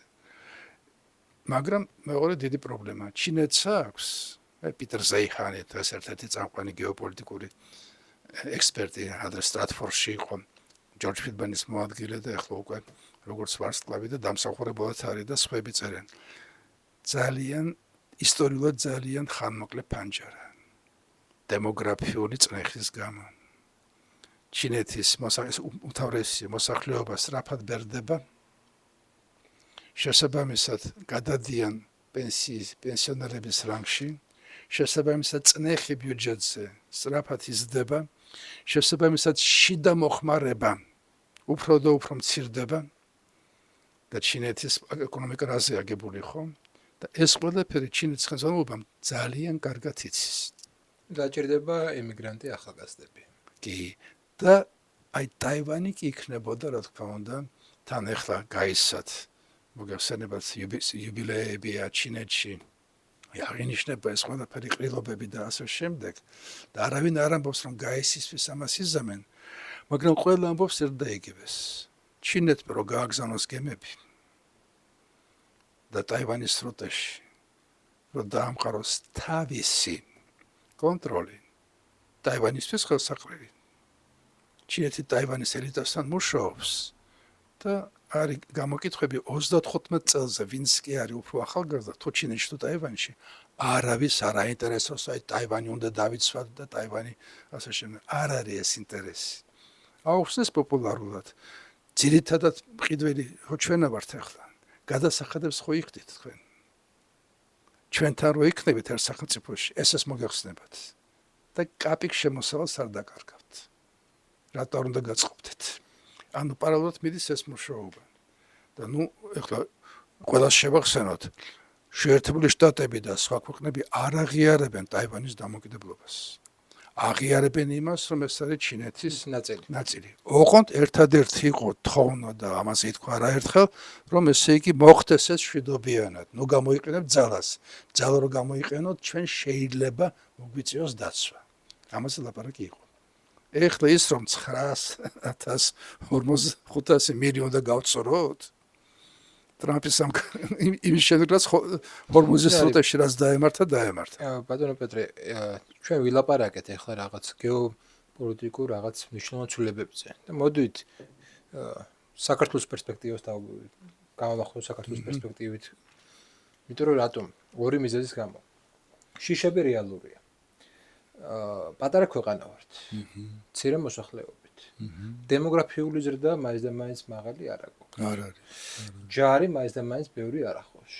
შეუძლებელი იყო ის ჩვენი აგერ უკვე თურქეთშიც კი მეჯლისიც უკვე რაღაცა ისეთი თურქმესხებთან დაკავშირებით რაღაცა ისეთი მესიჯები ისმის, რომელიც თლაც სასიამოვნო არ არის. რუსებისგან თითქმის არაფერი არ ისმის, აი ხო შეიძლება რაღაცა ისე გააკეთო და რაღაცა თქვა რომ მოდი მოლაპარაკებები დავიწყოთ. გვეუბნებიან აღიარეთ ტერიტორიები და მერე ანუ ჩაგვიკეტეს დიპლომატიური რაღაცა მანევრირების ყველანაირი საშუალება. დაკეტილი გაქვს ექვსა. აგერ კაციშვილი მარიცის რა მოხდება სომხეთსა და აზერბაიჯანს შორის ეს სტატუს კო მგონი რომ დროებითია და კიდე შეიძლება კრიზისში შევიდეს ეს მოვლენა. აბა ძიმე რეგიონში ცხოვრობთ. ამის გარდა კი არის დადებითი მომენტები, რასაც შუა დერეფანი ქვია, მაგრამ მოდი ახლა რეალურად რო შევხედოთ, იქ ჩვენთვის მნიშვნელოვანია, მაგრამ გლობალურად შუა დერეფანი მაინც ჩინეთისთვის არის შემოვლითი გზა. არა თავარი გზა. ხო, შემოვლითი გზა არის ერთ-ერთი ნაკადი, რომ ეგაც იყოს, მაგრამ არა ისეთი, რომ ასე იყო აბრეშუმის გზა, ეს მხოლოდ განშტოება იყო. ამიტომ ის იმედი ის მომენტი რომ ახლა ჩვენ ესე ჩვენზე არიან ესე დამოკიდებული, ცოტა გადაჭარბებულიც არის. მოკლედ საქართველოს პერსპექტივაზე ვისაუბროთ. ის როგორ არის? პირველ რიგში გეთანხმებით რომ იყო ეს რთული ვითარება. საერთოდ მე ვიტყვი ხოლმე რომ რაც კი წავიკითხე ისტორიკოსი არ ვარ, მაგრამ ბევრი კი ვეცადე, რომ ბევრი წამიკითხა. ბოლო 3000 წელიწადი საქართველოში საკმაოდ რთული ვითარება.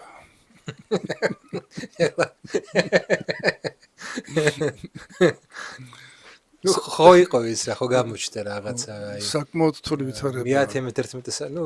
მე-11 საუკუნე, მე-12, მე-13 ხო გამოჩნდა რაღაცა ისენი ხო იყო და აი რო შეისწავოთ ის რაც გამოჩნდა.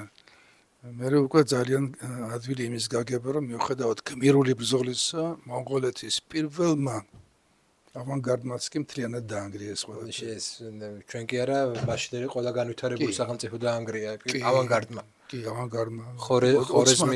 ხორეზმიდან დაწყებული, იქიდან დამთავრებული, ევროპიდან დამთავრებული. მაგრამ არ გაჩერდნენ იმის გამო საბოლოოდ რომ საძოვრები ამხელა არ იყო და ხეირი ვერ ნახეს და ასე შემდეგ.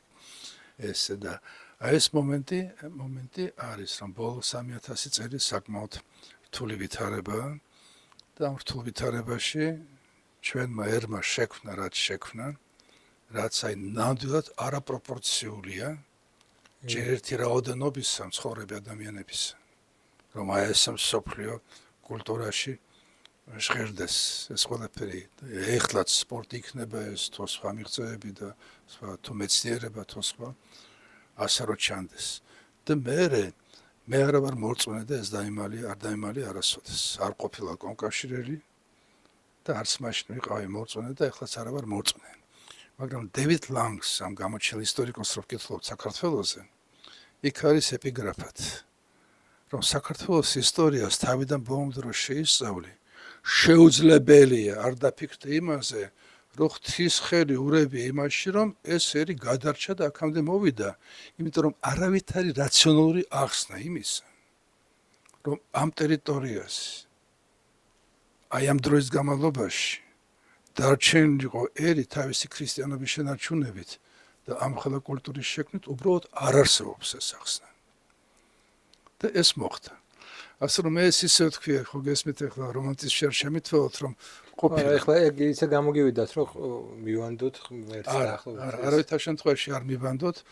ეს კარგი ქართული ანეკდოტებია რომ ღმერთი რო გაუწყრა და ამდენი რამე გამოგიგზავნიო და არ მინდა ამის გახსნება მოყოლა, მაგრამ ნახეთ, ვითარება რთულია.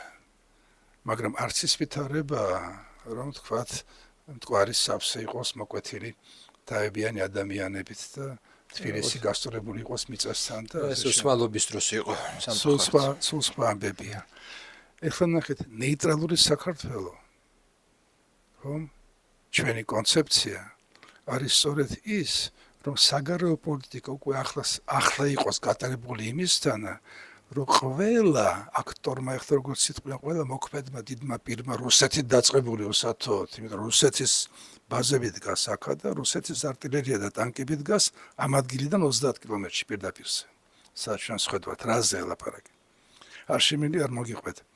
ესე იგი სამი წლის ამბავია ეს, მოვიდა ფრანგი ჟურნალისტი ჩემთან ტელევიზია ერთი ამბავი და აი მეუბნება რომ აი ნაცმოძრაობას იბძვის ევროპული გზისთვის იქეთ-აქეთ თქვენი კომენტარი მიცნობდნენ ძველი დროიდან. მეოთხე გუშინ თქვენმა პრეზიდენტმა მაკრონმა და ფრანგული ტექსტი ჩვენ ამობეჭდილი არანგ. თქვა რომ ჩვენ ახლა გარშემორტყმულები ვართ ყველა მხრიდან. უკვე ომი უკრაინაში არის. აქედან ის ყველაფერი და ესე იგი ვემსგავსებით თან მთელი ევროპა ეს ციხე-სიმაგრეს და ასე შემდეგ უკვე ნუ ამას ამბობს თქვენი პრეზიდენტი მაკრონ ხო ამბობს. ეხლა ნახეთ მეთქი გაიხედეთ აქედან აი მთებს ხო ხედავთ. 30 კილომეტრში დგას რუსეთის ტანკი. ჩვენ რა ვთქვათ? რაკეტები დგას, აფხაზეთშიც დგანან, აქაც დგანან. ცოტა იქაც სომხეთში იცით როგორი ბაზაა დღესაც ხო? ეს სომხეთი ცალკე კურიოზული ვითარებაა ამ ფონზე. მაგრამ აი ნახეთ ამ ლოგიკიდან გამომდინარე, ვიღაცა გეტყვის რომ გვჭირდება ძლიერი მოკავშირე. ყავდა. ძალიან ძლიერი მოკავშირე ყავდა. შემიძლია გაჩვენოთ ეს წიგნები და ასე შემდეგ. უძლიერესმა მოკავშირემ ჩაატარა ბაზიანში 2008 წელს 21 ივლისიდან დააწყებული, ცოტა ადრე გაიხსნა მასშტაბური სამხედრო წვნები. სადაც მონაწილეობდა 1300-მდე ამერიკელი ჯარისკაცი და ოფიცერი. ბაზიანში, რა თქმა უნდა, ჩვენი ჯარისკაცები და ოფიცრები. ეს წვნები დასრულდა 1 აგვისტოს საზეიმოდ. ჩვენი მაშინდელი ხელმძღვანელობის სულ დაშფანდურით. 130 ინსტრუქტორი დარჩა საქართველოში. მათ შორის ჩვენს შტაბში. ნაწილს ვიცნობდი მე და ახლაც ვიცნობ. გენერლები გადამდგარი, ამერიკელები, ზოგადად ვაშკაცი და თავდადებული ადამიანი მათ შორის. გესმით? რა ერქვა ამ წვნებს? სახელი რა იყო?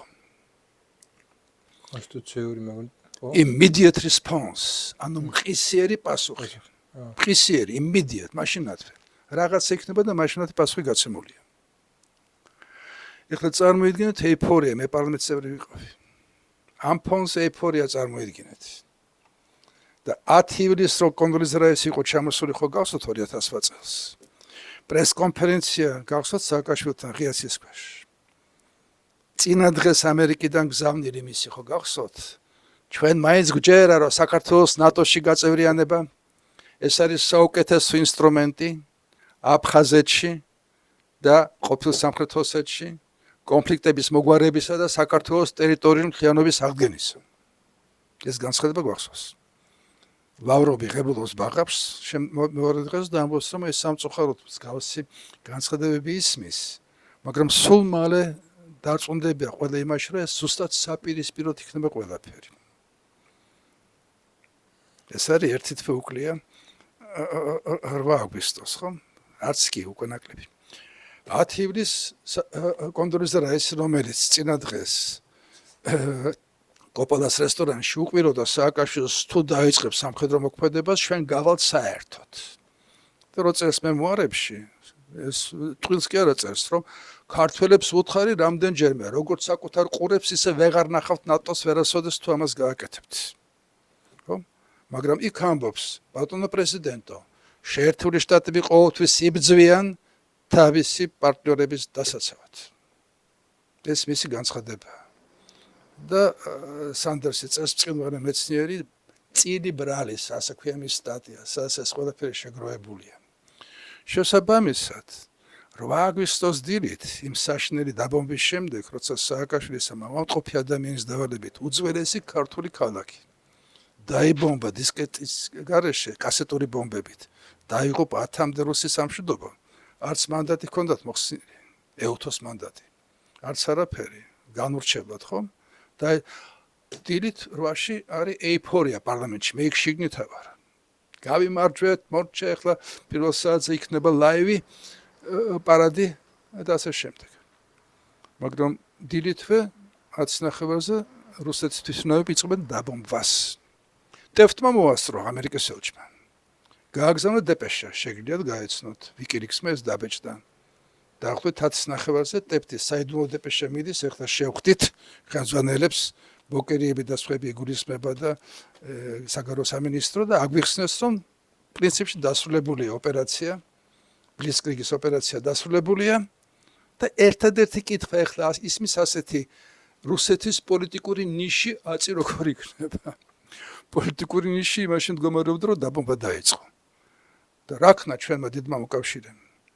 მაშინათვე ავტობუსებით ევაკუაცია ერევანში, საელჩოსი. ნაწილი ინსტრუქტორებისა დარჩა. ხომ აი ვინ შეიძლება დედამიწის ზრუზე იყოს ძლიერი მოკავშირე დღეს ჩვენი? ვინ? ისე დამისახელონ ვინმე? მოკავშირე ესეთი საკითხია, რომელსაც უკაცრავად, რომელსაც გაუწევს ანგარიშს, თქვათ, კრემლი. რუსეთის ხელმძღვანელობა იქნება ეს პუტინი თუ სხვა იქნება, გაუწევენ ანგარიშს. ცეძინპინი.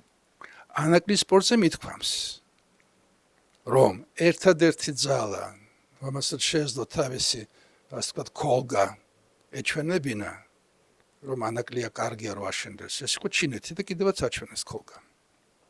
მართალი არ შემოვიდნენ. ხელი არ მოეწერა ხლა შეკრულებას არაფერი, მაგრამ ბელგიის ფირმა მაშინაც შემოვიდა და დაიწყო მშენებლობა. იმიტომ რომ ჩინეთი არის ერთადერთი სახელმწიფო დედამიწის ზურგზე, რომ ანაკლიის სპორტი, რომელიც არ არსებობს საერთოდ, არ არის აშენებული და იქვე გადის, მოგეხსენებათ ეს დემარკაციული ხაზი თუ რა უწოდა მას, ოკუპაციის ხაზი და თუ აქ ლაპარაკობთ 30 კილომეტრზე, იქ რამდენი კილომეტრი? 2, 3? აი პედეპესია. ვინ არის ამშენებელი პორტისა და ვინ არის იქ ტვირთების შემტანი? თუ რუსეთი მაშინათა დაგიყენებს რეიდზე, თქვათ, სამხატვრო ერთ ცალგემს და ამით დამთავრდა ყველაფერი. ერთადერთი ჩინეთი. მაგრამ ჩინეთი ასე კარგია, რომ ეხლა გამოაცხადეს, რომ ეს ხდება საკუთრება სახელმწიფოსი, მაგრამ ვინც კი ინვესტიციას შემოიტანს, იმათი წილები, თქვათ, გასაგები, მაგრამ მართლა სახელმწიფოს ხელშია. ასე უკვე კარგია. მაგრამ ერთადერთი და სხვა არავინ არ არის. ის რომ ჩინეთი გახდეს შენი ისეთი მოკავშირე, რომელსაც საკრატუხას გაუჩნდება სპეციალური ინტერესი, ასეთი ინტერესი არ იქნება. და ჩინეთის პოლიტიკაც არ არის ასეთი. ვერ დაასახელებ ჩინეთს ისეთ მოკავშირეს, საერთოდ განსაკუთრებულ მოკავშირეს, რომ აი სამხედრო და რაღაცა კავშირი იყოს და გადაყოლილი იყოს როგორც სიტყვიან. როგორც თავის დროზე თქვა, ბრიტანეთი იცავდა, ბრიტანეთმა პოლონეთის გამო გამოუცხადა ომი გერმანიას 39 წელს. ბრიტანეთმა გამოუცხადა და არა გერმანიამ ეს ყველა უნდა იცოდეს ინგლისმა, ხო? აი ესეთ ვითარება, ამიტომ ნეიტრალური პოლიტიკა, როცა ყველა მოქმედი პირი ხედავს, რომ თუ რამე გაინტერესებს და ჩემგან რამე გინდა, ხომ? ჩვენ ვზათა ვართ. ეს ჩვენთვისაც კარგია. გზამ იმუშაოს, ტრანსპორტმა იმუშაოს, ხაბი გინდა ფინანსური, რას გინდა, ყველაფერი, ეს ყველას უნდა აწყობდეს. აქ ძალიან მნიშვნელოვანი არ გადაამეტო. აი ახლა კარგი ნოტები გაისმა პირველად. რომ ეს ევროპა ის აღარ არის, თქო, ჯიუტად ხო იმეორებდა ჩვენი ხელისუფლება აქამდე. ჩვენ მაინც შევოთ ევროკავშირში. რომელ ევროკავშირში შედიხარ? რა დარჩა ევროკავშირიდან? სად არის ევროკავშირი? რა ხდება შიგნით? რომ საფრანგეთის ვალი, იცით როგორია სახელმწიფო ვალი? გადააჭარბა მთლიან შიდა პროდუქტს. ხო? ხო, მაგრამ ნახეთ და სხვებისა. ერთი არის რომ ეს რაღაცა გეოპოლიტიკური ბალანსი და ამას აბსოლუტურ ხას ურჭერ, რომ რაღაცა გეოპოლიტიკური ბალანსი ჩნდება. მაგრამ მეორე არის ის რომ აი მე არ მახსენდება აი ჩემ და სამწუხაროდ, ჩვენ და სამწუხაროდ რაღაცა ისეთი უპირატესობა, რომლებიც მეზობლებთან მიმართებაში გაგვაჩნია. ან ტექნოლოგიური, ან დემოგრაფიული, ან რაღაც ანუ მაგ მიმართულებას არ ვანვითარებთ. არც ესეთ მიმართულებას არ ვანვითარებთ. შედარებით უპირატესობა ხონდა მოვიპოვოთ რაღაცა მიმართულებით. ტექნოლოგიების მიმართულებით მაინც არ მუშაობთ. მეცნიერების მიმართულებით მაინც არ მუშაობთ. ყავს რაღაცა ეს ვაჭრობის მიმართულება გვაქვს კი ბატონო, მაგრამ ეს ვაჭრობა რამდენადაა ჩვენი უსაფრთხოების გარანტია? კითხვა მიჩნდება რა. აი როგორც ჭადრაკში არის ხოლმე ტემპი არის გადამწყვეტი, ხო? ტემპის დაკარგვა. თქვათ ყველაფერი ღიად და გულწრფელად, ხო? ეხლა არის ნამდვილი ეკონომიკური ბუმი საქართველოში, ყველაფერი შეფარდებითია. სოფლიო ბანკი გინდა, სავალუტო ფონდი, სხვა ყველაზე ავტორიტეტული ორგანიზაციები ერთხმათ ასახელებენ, რომ საქართველო არის ხან სამეულში ასახელებენ ყველაზე მზარდი ეკონომიკებისა. ხან ხუთეულში და სტაბილურად თანას. გადისლები ეს ასეა. იქამდე მივიდა საქმე, რომ ესე იგი 3.300.000 მოსახლეობა, ხომ შარშანდელი აღწერით. და რამდენი გამოდის მილიონი ოჯახი, ხო? მილიონზე მეტი ოჯახი არ არის. საშუალო საიმაინც არის ადამიანი ოჯახში, ხო? 2 მილიონი მანქანა დადის საქართველოში კერძო. ეს უკვე საერთაშორისო მაჩვენებელია. შემოვიდა პირველად შარშან წელს როგორც ჩანს, პირველად შემოვიდა ის, რომ საქართველოს ავიდა საფეხურზე, რომელიც არის მაღალი ანაზღაურების საშუალო ანაზღაურების ქვეყანა. ცოტა დარჩა და გადავიდეთ, ხო? ბიუჯეტი თუ ვინმე აკვირდება, დღევანდელი ფასებით ბიუჯეტიდან საიდან უნდა განახორციელო ინვესტიციები, რომ თუ მიმართო ტექნოლოგიების განვითარებას, რატომ აქ?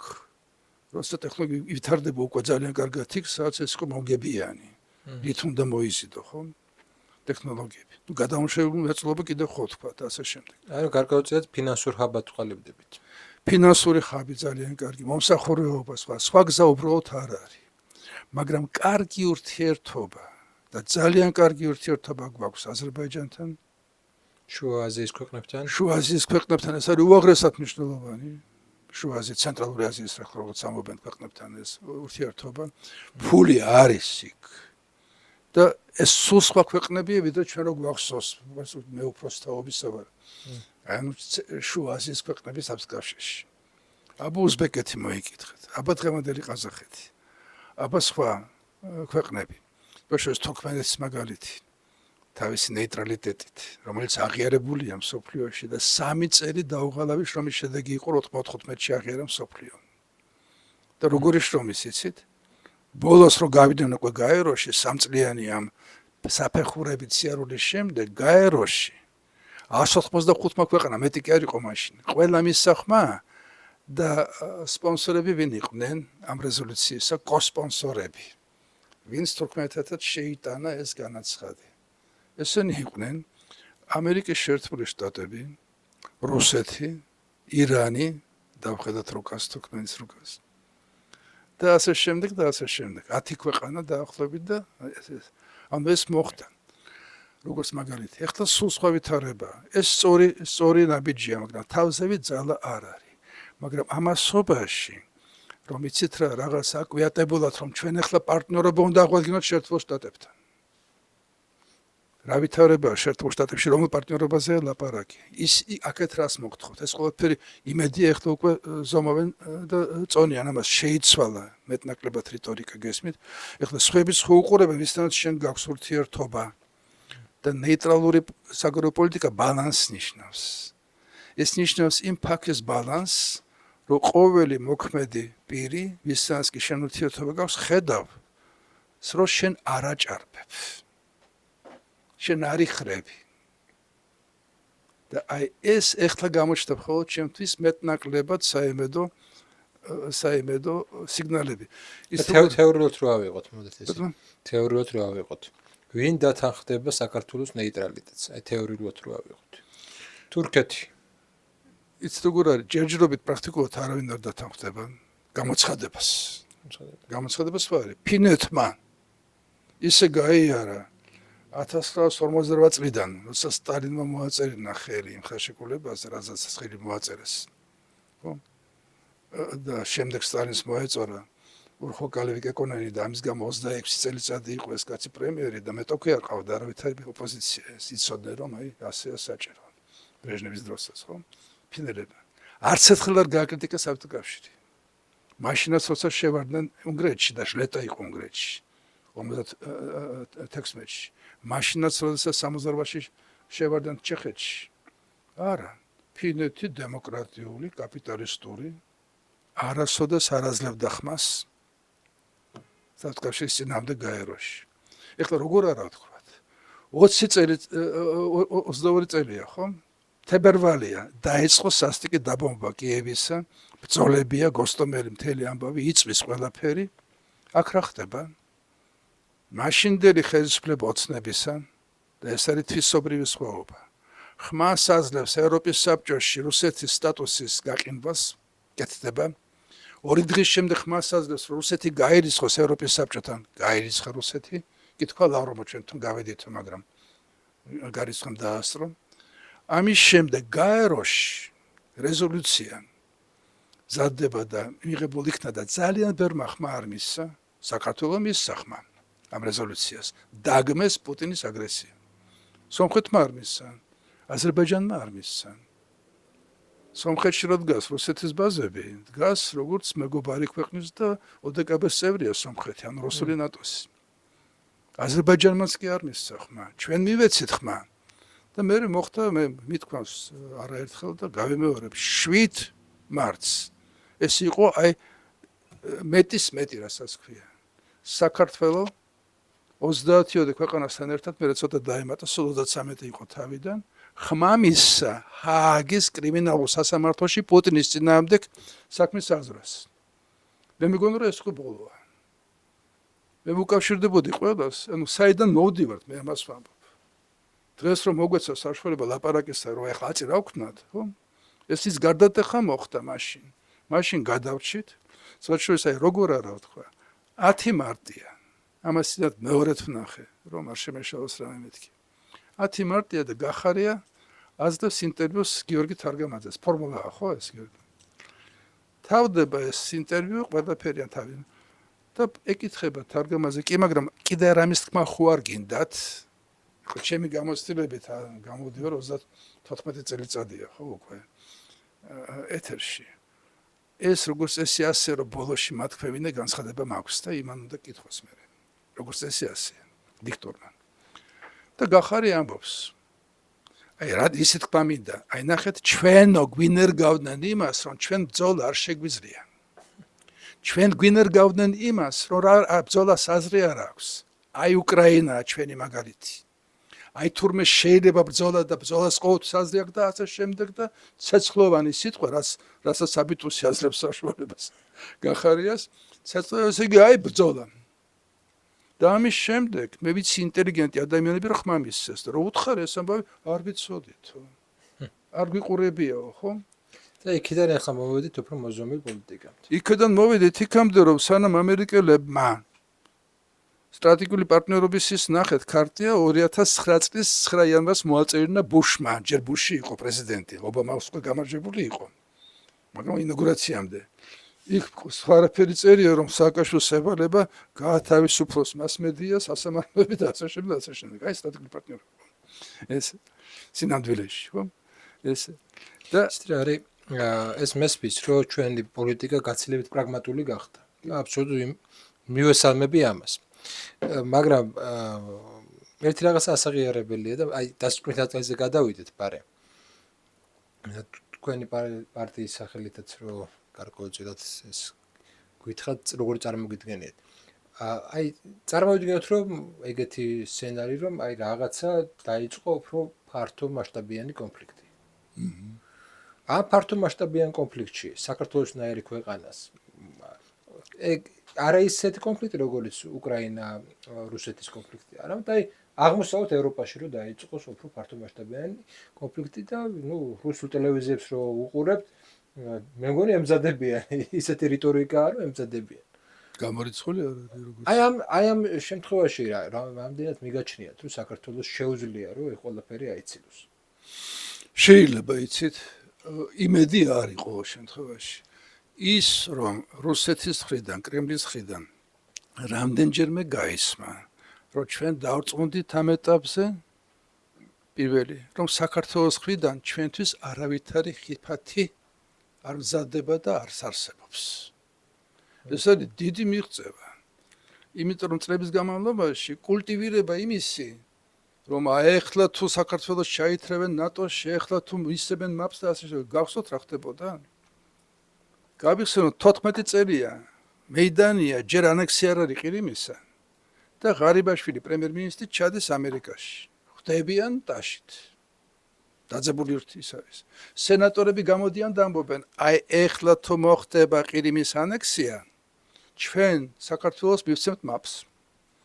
და მაპი არის membership action plan, ეს არის ნატოს გაწევრიანების გეგმა, არაფრის მაქნისი.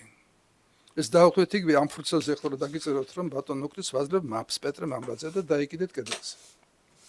არავით არის გარანტია, არაფერი არს. გარდა წითელი ჩვარისა რუსებისათვის რა აი მაპი. რომ არაფერი არ არის. და ლავროვა მაშინაც ვედასხმებდა რომ ჩვენ ამას ვაკვირდებით საქართველოს ჩათვლას მაპში ჩვენ გვაქვს გამზადებული პაკეტი ვონიზებებისა და ამას ობამა იმყოფება რომ მე მგონი ბრუსელში იყო გადაგვარჩინა თუ გახსოვთ და იქიდან თქვა რომ არც საქართველოს არც უკრაინა საერთოდ არ დგანან იმ გზაზე რომელიც გზაც თქვა მიიყვანს ამ ქვეყნებს ნატოში ეხლა ზალუჟნიმ თქვა და ძალიან მე თქვა 12 წელი მუშაობდი ზალუჟნი მოგეხსენებათ ხედართავარი იყო მთელი ამ შერგრძალების უკრაინისა 12 წელიწადი მუშაობდი რომ აი ნატოში და ასე შემდეგ შევიდეთ რაღაცა და ვიცოდი რომ ვერ შევალთ ხო ეს ხო უნდა ითქვას ეხლა სულ სხვა რაღაცა ეხლა როცა თქვათ კიდევაც ითქვა რუსეთის მხრიდან რომ ჩვენ დავინახეთ რომ საქართველოში არის ხელისუფლება რომელსაც შესწევს უნარი თავისი სუვერენიტეტის ჭეშმარიტ და სუვერენული ინტერესების დაცვისა ესეც კარგია. ესეც კარგი იმ პირობებში, როცა გეუბნებით, რომ ამდენი წელიწადია და მე ჩემი კონტაქტები არ დამიკარგავს, ამდენი წელიწადია და ამერიკელებმაც დამიდასტურეს სხვათა შორის პუტინის თანაშემწოს უდევს საქახალდე მათ შორის. სხვა შეერთებისა და კი, საქართველოს შეერთებისა. აკლია მხოლოდ მისი ხელმოწერა და გავრილობის ღამის შემდეგ, აი ლამის კალამი ქონდა ხელში აღებული, როგორც მითხრა ამერიკელმა ცნობილმა მეცნიერმა. გადარჩით, იმიტომ რომ დაარწმუნეს გარშემოყოფებმა, რომ ნახე, რას წერენ ჩვენი უკვე მილიონობით ტურისტი, ვინც საქართველოში ნამყოფია, რომ კარგია, მეგობრებია, უყვართ, ყველაფერი სტუმართ მოყვარეობაა და ეს რეიტინგს არ მოგიმატებს. და დაწერა დებალმა, რომ საქართველოს გაუჩნდა რბილი ძალა. პირველად გაუჩნდა რბილი ძალა რუსეთის მოსახლეობაში საქართველოს. შეგახსენებთ სააკაშვილის დროს ლევადას ცენტრმა გამოკითხვა მოაწყო. რუსეთის მოსახლეობის უდიდესმა ნაწილმა შეაფასა საქართველოს მოსახლეობა 55 მილიონ ადამიანად. 50-55 და დაასახელა მეორე მტრად შეერთებული შტატების შემდეგ. რას გინდა ქენი? მაგრამ ეს არის დადებული. გამოკითხვის შედეგები, ობიექტური გამაშინ ლევადას ცენტრს არ უჭირდა ობიექტური გამოკითხვა არანაირად. ესმით? აქედან რაღაცა მიღწეული არის, მადლობა ღმერთს.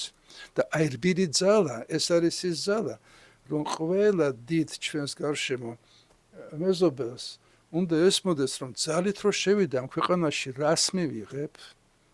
აი რას მოვიგებ ამით? ნავთობი არ არის, გაზი არ არის, ურანი არ არის, რაღაცა ისეთი არ არის, არაფერი. არის კარგი ბუნება, არის კარგი ტურიზმი, არის თქვათ კარგი სოფლის მეურნეობა, იმედი უკეთესი იქნება კიდე. უკვე რომ ვკითხულობ ხოლმე რომ ანუ გარკვეულწილად შვეიცარია. შვეიცარია იცით როგორ არის? შვეიცარიას იმისთანა ჯარი ყავს და მომზადება ჯარისა, რომ რამე რო იყოს არც ერთ მეზობელს ყოველ შემთხვევაში არ უღირს იქ ცხვირის შეყოფა. ეს ნეტა ეგეთი იყოს სხვა ევროკავშირში.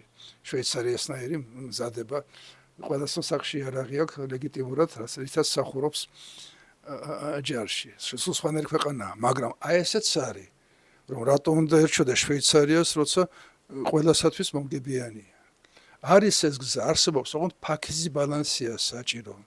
საჭიროა გაფრთხილება განცხადებების კეთების დროს. გესმით? მაშინ გადავჭით. რომარა ივანიშვილი გინდა თქვა, მაშინ 22 წლის მარტში და ივნისში ვერ გადავჭებოდით. იმიტომ რომ დეგნანი რომ მან შეხვდა მას, მე მოხდა ეს შებრუნება და მე მოხდა რომ თურმე რეალისტური პოლიტიკაა საჭირო და არა და ეთქვათ არ ესმით დღემდე რომ მოფრინავდა ეს ჩარტერული რეისი კიევიდან და აქ რო აეროპორტში ისხდნენ უკვე კამუფლაჟში მებრძოლი ხალხი და იმ ჩარტერულ თვითონს უნდა წაეყვანა ესენი კიევში ვისი ორგანიზებული იყო ეს ჩარტერული რეისი ჩვენი დაუძინებელი მეგობრების ჩვენი ქართველებისა ვინც კიევში მიიღეს ჯერ პოროშენკოს დროს და მე ზელენსკიდან მაღალი თანამდებობები. მათი და რისთვის იყო? ვინ დეგნანის ერთ-ერთი მოთხოვნაც ეგეც იყო. კი. აი მოთხოვნა ხო? აი ნახეთ, ნეიტრალიტეტის პირობებში წერია, რომ ხელისუფლება ქვეყნისა იღებს ვალდებულებას, რომ ბრძოლების დროს არც ერთ მხარეს არ მიაწვდის იარაღს. აი ხლა ეს განმარტოთ ეს აუცილებელია და ალბათ ამით დავასრულებთ ხო? რატომ ამბობდა დეგნანი? კი ბატონო, ხმა მიცემული გაქვთ სწორედ, როგორც ჩვენ ამერიკელები და სხვები. თქვენ ყველა ფორმულზე ესე მიეცით ხმა, ვეთანხმები ამას, ხო? მართლაც ახლა მე რაც შემოთვალე ხმის მიცემა ეს იყო თვითმკვლელობის ხმები, მიმიცემა, მაგრამ ხო გააკეთა ჩვენებმა. და აზერბაიჯანის ერთმა წარმომადგენელმა მითხრა რომ ესეთი შარიანი ხმის მიცემა როცა არის გაეროში მთელი ჩვენი დელეგაცია ვიკრიბებით ტუალეტში. შეადარეთ ახლა. და სად ჩვენ ქართველები ხმას ვარ. ეს თქვა დეგნანმა, მაგრამ დეგნანმა თქვა საჯაროდ, თქვენ და უკრაინას, თქვენ ყავთ ერთი საერთო მტერი. ეს არის რუსეთი. და დადგა ის დრო, როცა თქვენ მთელ სოფლიოს ჩვენ ყველას უნდა გვაჩვენოთ რომ მხარეს დადექით. დადექით თქვენ რუსეთის მხარეს, თუ დადექით უკრაინასთან ერთად საერთო მტრის მხარეს. წინააღმდეგ. აი დიქოტომია. ეს ბევრს გამორჩა და ეს განსხვავება მისი არსებობს. რამე თუ ხوار გვეუბნებოდნენ, არასოდეს არ უთქვამთ პირდაპირ. თქვენ ახლა გახსენით მეორე ფრონტი. არა. ამბობდნენ, თქვენი შეიარაღება გადაეცით. ჯაველინები, ეს ბუკები, ჰაერსაწინააღმდეგო ყველაფერი. ეხლა სჭირდებათ, ეხლა გადაეცით. ჩვენები ეუბნებოდნენ, რომ გადავცემთ, იმ დღესვე წამოვლენ ჩვენზე. ნუ რა სიზამ, ამერიკა ამბობდა, ნუ რა სიზამთ, ეხლა ხო ბრძოლაა საჭირო. თორე პირდაპირ ის რომ დღესვე გახსენით მეორე ფრონტი, ამაში მართლები არიან. ასეთი ფრაზა არ თქმულა. მე მას ვამოწმედი, ცხადი არ ციტყოდნენ. მაგრამ ნეიტრალიტეტი მოიცავს იმასაც, არ გადაცემა. რომ საერთაშორისო სამართალი ამბობს, რომ იარაღის გადაცემა ნიშნავს ჩართვას. და ერთია როდესაც ახლა ნახეთ, აი პოსტმოდერნიზმს ვილაპარაკეთ. ვიტყვი უცებ. ჯო ვილსონმა ეს გააკეთა აპრილში, როგორც მახსოვს, ხო? თქვა შემდეგი რამ, რომ პუტინიო საქართველოში ჩინელების მიერ აშენებულ და გაკონტროლებულ პორტს ანაკლიას იყენებს იმისათვის, რომ იარაღი მიაწოდოს ანაკლიით ირანს. ხო, მახსოვს კი. ხო გახსოვთ ეს? კი. მე ეს მაქვს ამოწერილი, შენახული მაქვს როგორც ისტორიული დოკუმენტი, რატომ იცით? ხო, ჩვენ ხარი ყოფილიყავით. იმიტომ რომ ანაკლია აშენებული არ არის, საერთოდ. არ არის პორტი. რა ეს ჩინეთის კონტროლი იმაზე, რაც აშენებული არ არის, ხო? მეორე გეოგრაფიის ელემენტარული ცოდნა. კასპიის ზღვაზე რუსეთი და ირანი არიან მოპირდაპირე მეზობლები, ვიზავი და ორი პორტი ერთმანეთს უყურებს და ქეაწვდის ხან ირანი აწვიდა შახედებს 1.5 მილიარდ დოლარად ნაყიდს უკრაინას ომის დროს ირანისგან შახედებს, რომელსაც მე აგზავნიდა უკრაინაში კრემლი, ხან პირიქით წამოვიდა დახმარება, ხო? მაგრამ ვინმე საერთაშორისო სამართლის დონეზე თქვა, რომ რუსეთი ეხმარება ირანს, ან ჩინეთი ეხმარება ირანს? არა, იმიტომ რომ ორი ბირთვული ქვეყანა. ესმით უძლიერესი შეიარაღები და ასე შემდეგ. ამათ სხვა სტატუსი აქვს. ტრამპმა ვერა თქვა საყვედური. ვერც პუტინზე და ვერც ჩინეთზე. და ნუ შევედრებით მათ. მოკლედ წინ კიდე ბევრი გამოწვევა გველის. ბევრი. მადლობა ბატონო პეტრე. 300 წლოვანი, ასე ქვია წიგნს, ხო? 3000 იმპერიების გზა. საჯარედინზე. მადლობა პირველ რიგში. მართლაც ჩემთვის საინტერესოა ეს საკითხები, იმიტომ რომ თუ ესეთ რაღაცნაირად ცვალებად სამყაროს ძალიან ცოტა ადამიანი აფიქსირებს ქართულ პოლიტიკურ სივრცეში. არ არიან ბევრი და ძალიან მიხარია, რომ თქვენ მყავდით სტუმრად. დიდი მადლობა. დარწმუნებული ვარ, რომ საინტერესო იყო ეს გადაცემა თქვენთვის. დაწერეთ კომენტარები, დაალაიქეთ და გააზიარეთ ვიდეო. მადლობა, მოვა შეხვედრამდე.